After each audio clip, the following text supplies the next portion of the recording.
Welcome back to another episode of the Reseller's Mindset Podcast. My name is Mike, also known as the Used Book Guy on YouTube, along with my friend and fellow full-time reseller, Johnny B. We help people start and grow their reselling businesses from the ground up. We also have a weekly Zoom call and private Discord for all YouTube members. Head on over to youtube.com/usedbookguy to join the channel and gain access to the full-length podcast, Zoom call, and private Discord today. Let's get into this week's episode. What is up, everybody? Welcome into another episode of the Reseller's Mindset Podcast. Mike, as always, alongside Johnny B. Today's topic is going to be a very interesting one. And the real currency of reselling is knowledge, right? So I'm going to preface this by saying, well, it's only money, right? Money's the only thing that matters. Well, in reselling, you should have a lot of money because your ROI should be untouchable. There's no other business really out there where you can buy something for $1 and sell it for $100, rinse and repeat that. So that's why it kind of got me to knowledge needs to be the currency you're focused on. And I think about this, if I had to start this business again today and not knowing what I, know today, how much of a struggle it would be. And that goes for eBay and Amazon because there's going to be things you're always learning in this business. And I'm not just talking about like, oh, brands, right? Oh, well, I know that this specific book or this specific t-shirt is going to sell for X amount of dollars. It's also business sense, understanding knowledge when it comes to building a business, especially if you're by yourself, and processes. So I'll throw out one for me starting out is knowledge that I've developed over the course of selling, reselling for I don't even know too many years is having a schedule. And because I think everybody starts out, does anybody really start out with a super strict schedule as a reseller? I don't think so. Besides you, because you're a nerd.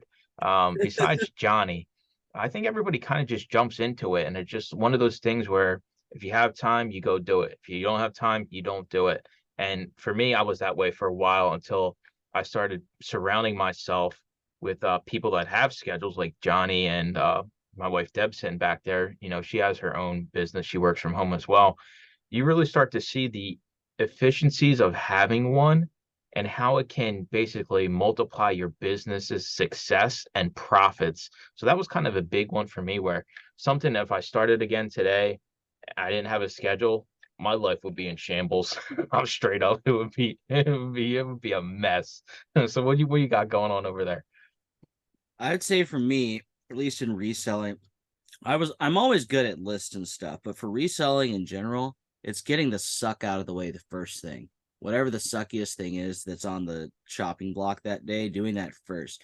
Because as you go out throughout the day, you're just going to get naturally fatigued, either mentally or physically. So whatever the hard task or the one you dislike the most, because everybody's going to be different, right? Because even my employee, she likes different tasks than I do. So the suck for her is much different than the suck for me. But I find if I start my day with that instead of end it or try to do it in the middle, I'm much more efficient throughout the entire day. That works for me, and it also works for her. Well, you can't just say that, you hate something a part of your business and not tell us what that I'll tell you what mine is as an Amazon seller, and I'm very vocal about this. It's peeling off the stupid stickers and the pieces of tape that these thrift stores like to put on their CDs, their DVDs, and their books. And I'm like you. That's the first thing I get done, right? Well, I mean, I guess I don't have a choice because I got to peel the sticker off. No, because resellers are crazy. I'm sure somebody labels their stuff for Amazon before peeling off the stickers. So for me, I peel all the stickers off, and that is my definition of suck. I'm sure it's nothing in comparison to the suck you're about to say, but listen, dude, my suck can be different than yours. Absolutely. The funny part is she loves stickering books. That's her favorite thing to do here for the Amazon. She loves putting the stickers over the things you're taking off. But for me, the suck is honestly, this is going to shock people. Prepare to be shocked. Listings, getting the listings done. I don't mind listings. It's one of those things, but doing it every day, it sucks. There's some days that suck more than others. Especially when you're doing a high amount of listings. Like when I was doing 50s, 60s, getting up at 5, leaving at like 5 in the morning, leaving at like 11, midnight, 1 a.m. to get the 50, 60 in every day. That was brutal. It was rough. It was very, very rough. And anybody who does high volumes of listings, they have the kind of the same mentality. We do it doesn't mean we like doing it. I got a fun fact. I hate listing on eBay so much. I don't do it. I have like one pocket of like eBay energy juju in about every 3 months of my life. And I'll sit down and I'll do like, 14 scheduled out listings, one a day. And I'm like, oh my God, this is like, it's like literally dragging a kid to do something that he does not want to do. I'm kicking and screaming. I'm cursing the storage unit. It's like a whole, so I 100% agree. It's like there's different things when it comes to understanding knowledge, and that kind of is like a process. But I guess we'll kind of throw out like the knowledge of understanding and sourcing and just understanding the stuff you're selling. So for me, as media, we're scanning thousands of items a week, right? None of this little sissy stuff where I go in and I only pick and choose certain things off the shelf to scan. No, you have to scan everything. So your knowledge base is always going to be developing if you are paying attention. And this is kind of another argument I can make when I tell people to look at their phones and see what's going on when they're out there scanning is, are you actually paying attention when you're looking at the shelf? And me and Deb were talking about this yesterday. If I'm trying to do a task, right? Maybe I'm, doing something related to my business, bookkeeping or something, and I have a video going and I got a podcast in my ear, right? Are you really focusing on what you're doing in front of you? And I would argue a lot of Amazon sellers that go out with their earbuds in, they probably got a podcast in this ear and then they're just listening for that green sound in the other ear and they're just grabbing books and they're really not understanding what's on the shelves that they're even scanning. Like people don't even know what's going on. And sure, that's a way you're going to be faster, but you lose out on all that knowledge because if you scan that same stupid book 5 times and you see it's not worth it, it's never going to be worth it, then you have that in your bank that, okay, I'm not messing with that. That's one I can skip every single time I see it in a thrift store. And for me, I've become so much more efficient when it comes to scanning because I know the authors that aren't going to be worth it, right? And sure, everybody knows the common ones, your Nora Roberts, your Patterson, your Clancy's. Like we all know to skip those, but there's a lot of other ones you develop if you're paying attention while you're out actually sourcing. No, it's a very good point. There's a lot of knowledge that you build up just by doing this business. There's something to be said, trial by fire, right? Because they're books, right? What's worth money, what's not. You don't really know starting out. It's just developed over time. So I would say something that's going to be knowledgeable on is not just authors, as you mentioned, but publishers. There's certain publishing houses, and I mentioned a few: Eastern Press, Folio Society, Heritage Press, Limited Edition Club. There's lots of them, and if you know what they are, they're just immediate pickups for you. Just same with some authors. Like when I see a Stephen King book, I just yank it. Not that it's worth a lot of money, but I know if I list it, it will sell. It's 100% guaranteed to sell if your name is Mr. Stephen King. I got an interesting take right now. If you think that I knew anything about books, CDs, or DVDs when I started this business, you are 100% dead wrong. The used book guy, he barely reads. He keeps one bathroom book, and that's about it. That's all there is to it. I don't have a huge collection.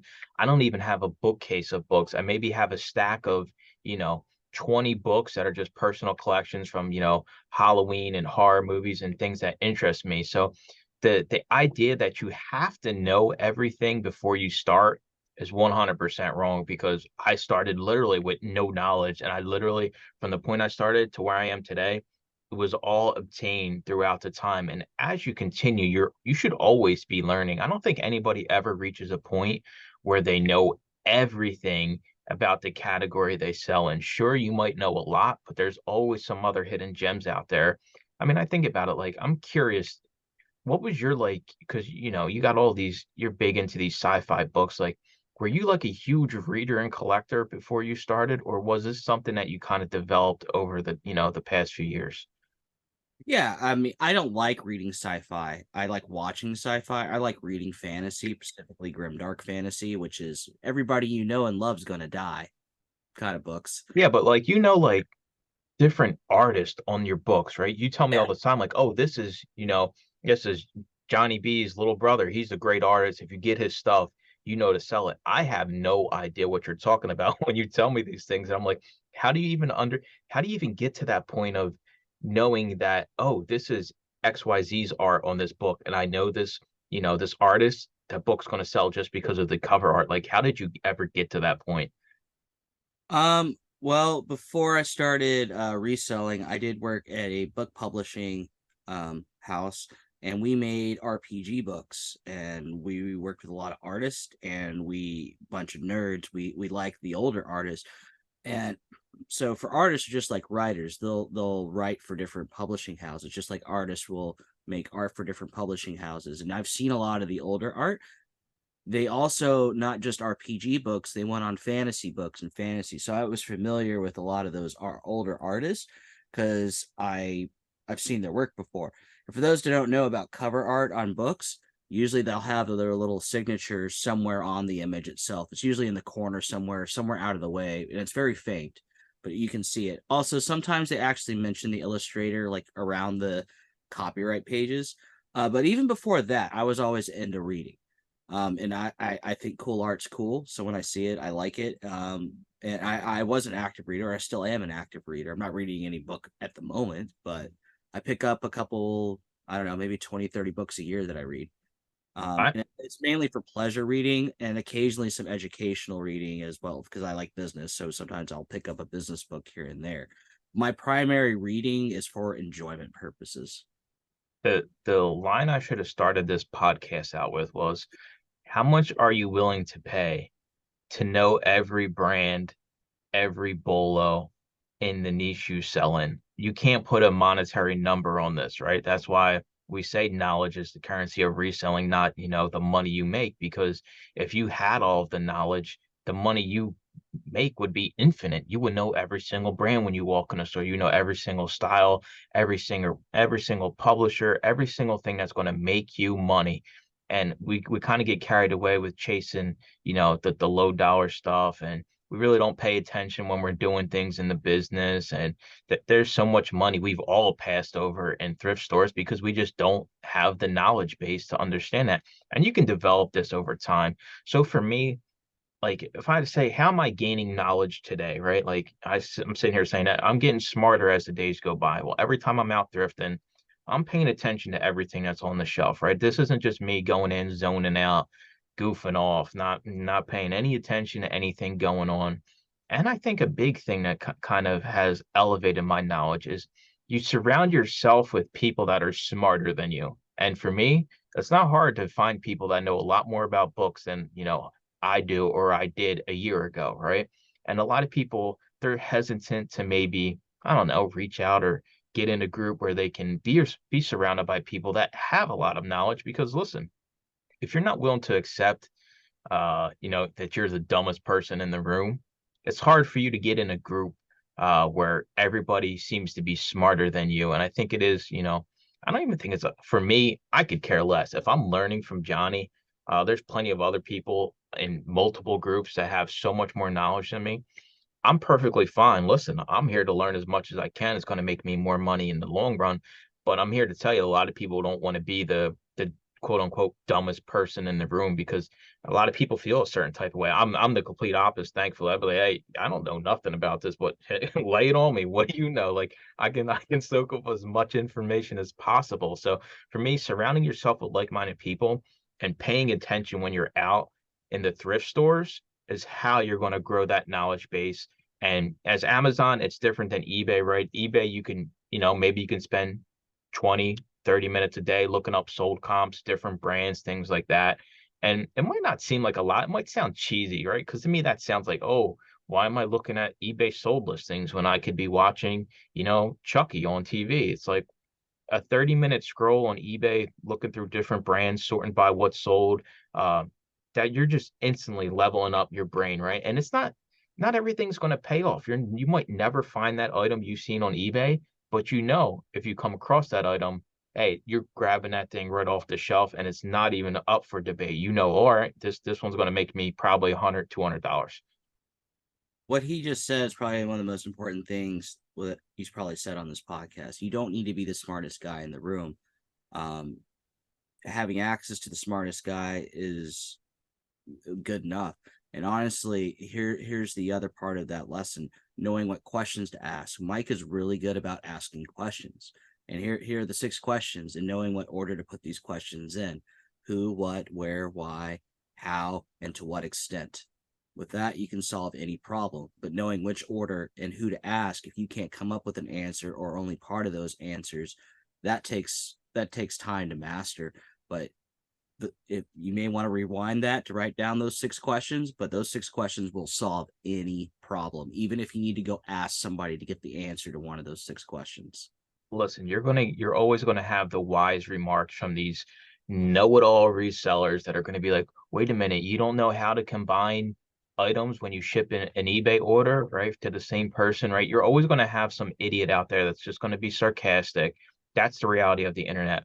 But somebody out there is going to give you the correct answer and a quick and easy tutorial on how to exactly do what you're doing.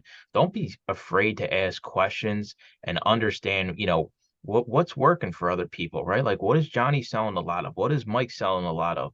And it's all out there. I mean, there's nothing to hide when it comes to reselling anymore. Sure, there are still a few business models that are kept under, lock and key, but for the most part, every bolo is out there. I mean, I think about like that tech video he put out a few weeks back. He just walks around with this. He's literally walking around randomly. Yeah. That is what I strive to be when it comes to media. I want to be able to walk in, look at shelves and say, this is not going to sell for XYZ reason. This is going to sell for this much for XYZ reason. There's so much that goes into it. And I can relate to this because I've been finding a lot of Jimmy Buffett and Taylor Swift in the thrift stores, dude. The CDs, they're just popping up everywhere. And if you don't know no better, right, you would think, oh, Taylor Swift, she's super popular. Stuff isn't going to sell for much. Jimmy Buffett, what happened with him. Suzanne Summers just died too. Things like this. There's trends in the market that are going to boost the value of these items. And you have to be connected to what is actually going on out there and understanding, hey, all right, well, Taylor Swift, the hottest thing on the market. Yeah, you probably could buy this CD for $5 2 years ago, but now it's a $30 CD. Same with Jimmy Buffett. Doesn't matter what CD it is, you're going to get $30 for it all day long. These are things you have to understand. And when you see, and especially if you're one of these people that doesn't have a lot of time, or maybe you're a part-timer where your time is the most valuable thing you have. So you can't afford to walk around the store and look everything up on your phone. You need to have the knowledge base. I would almost argue if you're part-time, you need to be on the eBay sold listings more than somebody that's full-time, because you don't have the time to spend in the store to look everything up. And bouncing off of that, how do you get the time to get the knowledge if you're the person without the time? Well, that 15 minutes you're standing in the CVS line to fill a prescription, you could be listening to a podcast like this one. The 20-minute car ride to CVS in general, well, you could be doing the same kind of thing. 15 minutes before you go to bed, maybe you watch a YouTube video or read some forums or do some research on like a publisher I mentioned in that podcast while you're waiting for your prescription at CVS. Maybe I mentioned Easton Press and you spend that 15 minutes to look up Easton Press stuff. What's valuable on that? Or do eBay sold comps. 15 minutes when you wake up. You can get the knowledge over time. You're not going to cram like in college for an exam, but you can squeeze in 5 minutes here, 10 minutes there, 15 minutes here. You can do this. There is time in the day figuring out how, one of those key questions, to utilize your time and when. You can answer those questions and you can figure this all out as time goes on. And eventually you become an expert in what you're doing. Every niche in reselling has bolos, has brands that are valuable, has brands that aren't valuable. Like, I'm trying to think, like, every single category that's out there, there's stuff that's really expensive and there's stuff that is dirt cheap. So no matter what you're selling in, media, clothing, shoes, jewelry, cards, you're always going to have the junk stuff and you're always going to have the valuable stuff. The more knowledge you get where you can see the valuable stuff through all of the junk, because most of the time there's a whole lot more junk than there is valuable stuff. So you have to be able to be like, okay, All right, this is a 1-second decision, right? I'm flipping through. You have an infinite supply of whatever you're selling in, and you only have a certain amount of time to get as much as you can, right? It's almost like those cheesy like game show things where they put you in the cage and you got to grab all the money while it's flying around and you only got like 30 seconds. Like, I want you to be able in those 30 seconds to go through as many items as you can and make the most amount of money. That's basically what this whole knowledge game is. You being able to save your time and pick out the big winners, because we all pass up tons of valuable stuff. I mean, I didn't even know what are they called? The nice gilded books you were just talking about, the Franklin Libraries, the Yeah, Easton Eastern Presses. Press, Folio Society, Limited Edition Club, and some of them aren't gilded, by the way. So Yeah. you can't just go off shiny pages. So most people, you ask, how much money do you want to make with reselling? The most common answer is 100 grand, right? So 100 grand divided by 365 days is $273.97 profit. If you aren't if you do it to the day, your goal is to get $273.97 a day in profit, net profit back to you. It means you got to farm out at least $500 a day worth of stuff to you. Now, there's some wiggle room here. Like, let's say you miss a day or you only want to do this on the weekend. Well, if you miss a day, well, that means you got to divide it out by the rest of the week. So you can do this. If you want $100,000 a month, you can do it. There's a little bit of math I just did for you to figure that out. So $273, it means you're going to at least need double that when you go out sourcing a day. A day. Yes, there is a lot that goes into the overall idea of knowledge and growing a business and processes. It's not just bolos, right?